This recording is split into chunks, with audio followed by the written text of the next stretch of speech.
Hey there, happy day 725. Sharon Horne-Ellstrom here, also known as Pajama Grandma. Not in my pajamas today. I got to show my house this morning, so I am dressed and ready to go. What did I call it? I already forgot what I called it. I called it, off track and then life. Sometimes life, I've been working on all this stuff for online business and stuff, and this week I've had these great big plans to map out the program and launch my next challenge. My next live challenge. When I do another live challenge. I love doing live challenges. I'm always doing one. Actually just finished, and I haven't even eaten yet, so I'm still doing a 48-hour fasting challenge, and I look tired. I noticed that a gentleman that I kind of got the idea from, because he was doing it with a group of friends, looked super duper tired yesterday. I think he was going on 60 hours because he wanted to finish up at the same time they did, and he just looked exhausted in his video, and I feel that way today. I feel like, God, I look just tired, and I'm not tired. I'm actually super duper energized, which is funny, and I'm not even hungry. The really funny thing is, usually I wake up hungry in the morning for breakfast, and like today and yesterday, I'm not even hungry, but I do get tired in the afternoons, and I have noticed times that I'm tireder. I have noticed some really fun things about doing that challenge, which is why I hopped on and did it a day after him, because number one, I wanted to reset and restart my system after the holidays, after the new year, after being sick. I wanted to just kind of clean it out and start fresh, and get back to the habits and the practices and the things that I know work for me. So 48-hour challenge, life gets in the way. Now, I think I've mentioned that I am on the last property that my ex-husband and I own together is the home that we built together. Fixed it up. We're now selling it. I listed it on Zillow yesterday. It's already gotten 532 views and 18 saves, and we've had 3 showings, so I'm pretty excited about that. And we've actually got one offer that we're looking at, which the ex wants to say yes, and I want to say absolutely no. So we'll see what happens with that. I think it's going to be a no secretly, because nothing happens until we both sign. So I'm working on that. So life's getting in the way with respect to that, with respect to me getting my next challenge launched. Now, I know what I want it to be about. I know what it's going to be. I know what the content's going to be.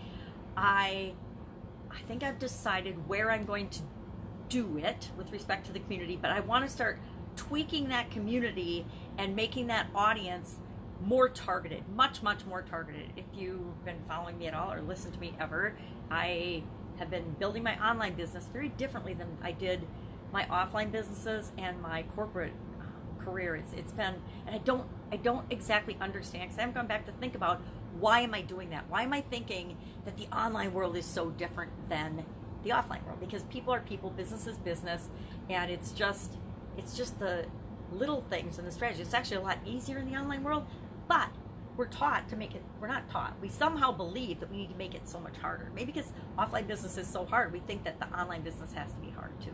And so when it isn't hard, we overcomplicate things and we make them harder than they have to be.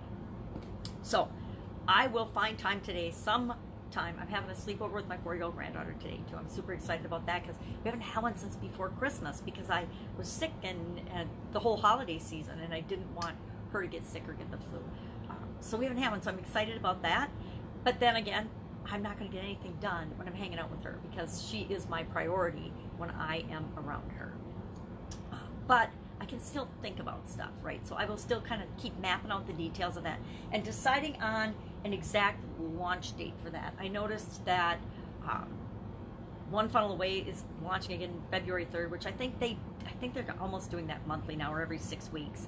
It's coming out really regularly. So I may or may not lead a group through that. We'll see. I haven't decided yet.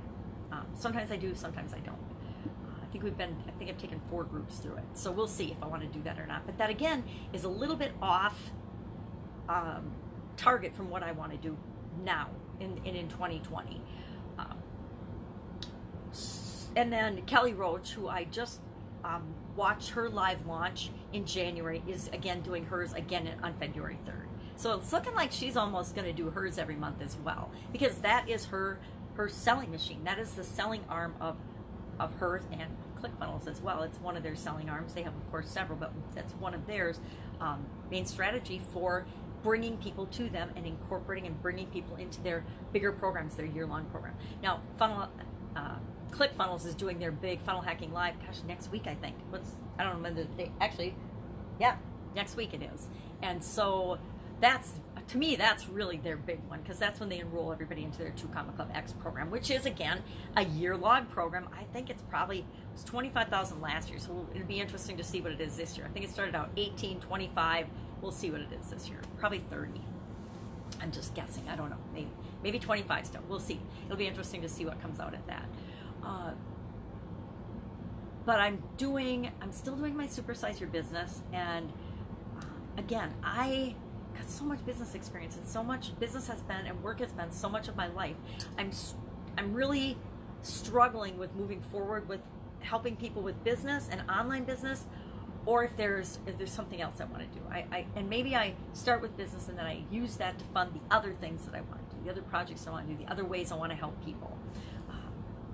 Or maybe I pick the other ways I want to help people, and I focus on that instead of just the business stuff. I sometimes feel like everybody under the sun is going after the same group of people. Now here's the limiting belief in that, and the false belief on my part in that. They might be, but guess what? There's still millions of people out there, and each of us going after the same small percentage or group of people. There's plenty of them to go around for all of us, right? And some people will relate to me, and some people will absolutely hate me. Some people will relate to one of my peers. I've got a lot of peers that are coaches and do similar things to what I do to help people build and grow their businesses. But we're all so different. Different people are attracted to and will have success working with each and every one of us. So life getting in the way just is, dealing with situations other than what we're doing to earn a living, other than our work, other than our career, other than our businesses. We have to remember that there's other aspects of our life that have to be dealt with. I have to deal with relationships and communication.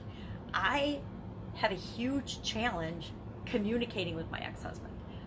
He and I have very different communication styles, and I just have to remember to take a deep breath and just listen through the whole thing he has to say, and then choose what I'm going to say wisely, because we often agree, but we say it different ways. So I think we actually agree on more things than we disagree, but our communication styles are so different that we think that we're disagreeing even when we're agreeing, if that makes any sense at all. If you've ever dealt with somebody that has an absolute different communication style than you probably know what I'm talking about. If you haven't, you probably think, what's she talking about? She's crazy. So we talked about rallying around the flag in Supersize Your Business, and scary things in the 365-day fun challenge, doing one fun thing every day. That was about doing something scary. And I remember now, and I learned it actually doing my year-long do one thing every day that scares you. Do one thing every day that scares you, from, again, a journal book that I did a daily Facebook Live because I was scared to do that. I did a daily live video on doing one thing every day that scares you. And one of the biggest things I learned from that year was that fear and excitement have like the same vibrational energy. And I think about going on a roller coaster ride. I hate rides. I'm scared to death of them, especially since I had kids. My stomach just gets sick and queasy. But there's that thrill and excitement of going on that roller coaster ride. So I'm always scared to get on it, but then that fear quickly turns to excitement and fun and thrill, which has the actual same vibration, although they feel very different to us, right? They feel like opposites. It's actually the same level of vibration. So I like to take my fear and flip it into excitement. When I'm scared to do something, I'm like, okay, I'm feeling a little scared about this, but what's exciting about it? What could I be excited about this? So that's it. That's pretty much all I've got today. I've got to show the house. I've got to hang out with my granddaughter. I don't have to. I want to show the house today. I want to hang out with my amazing granddaughter, and I want to have an amazing, fun sleepover with her. I will be with you tomorrow. I'll let you know what's up in the online and in the online world, since I've left the offline world to the online world, and what I'm doing around my challenges, because I'm big into challenges and what and how I want to do it. Because as I am moving toward deciding that challenges are my thing, and I'm going to claim and own that, all of a sudden what happens? We get that reticular activating system in our brain that all of a sudden now we see everybody on the planet doing challenges. And now I'm thinking, everybody's doing challenges. It's overcrowded. How can I stand out? How am I worthy? Why do I deserve to talk about challenges? Who do I think I am to talk about challenges? And you get all this imposter syndrome and crap that comes into our brains based on our experiences and programming from the past. And we think, oh, I don't deserve to do that. Who am I to do that? And it's just ridiculous, because we all come to the world with amazing, different experiences that we need to share with other people. That's it. Have an awesome day. If I can help you in any way, hit me up in the comments below. If there are any questions about challenges, ask. Please ask, because that is definitely an absolute positive strength of mine. I will be with you tomorrow.